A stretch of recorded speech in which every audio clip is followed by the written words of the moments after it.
আসসালামু আলাইকুম। চলে আসলাম দেখেন নোয়াখালীতে, খুবই সুন্দর। আমাদের স্যারের বাড়ির মেইন রাস্তাতে আসলাম।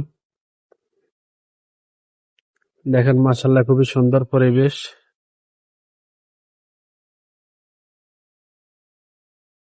গাছগুলো খুবই সুন্দর দেখা যায়, চমৎকার। মানুষ মানুষ কেন মানুষ কেন এত অবহেলা করে বুঝি না। আপনারা যদি একটা মানুষের পাশে থাকেন, আরেকটা মানুষ উঠতে পারে। অনেকজনে প্রবাসী, আমার অনেক বাইরে আছে প্রবাসী, একজনটা প্রবাসে লিভ দেয়, কোনো দিকে নিয়ে যায়, এটাই নিয়ম। কিন্তু আগে মানুষে নিত, এখনকার মানুষ যে প্রবাসী যারা থাকে তাদেরকে যদি আপনি বলেন, বন্ধু আমার জন্য একটা ভিসা দেখ না, ভাই আমার জন্য একটা ভিসা দেখ,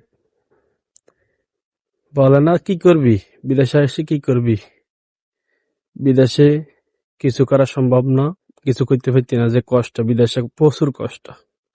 সবাই এই কথা বলে, কিন্তু কেউ ভিসা দিতে রাজি হয় না। আপনি আগে দেখবেন, হে লোকটার দেখবেন বা নিয়ে যাবেন, একটা কাজ ধরা দিবেন, তাহলে আপনি আল্লাহর কাছে পাবেন, সবার কাছে পাবেন দোয়াটা।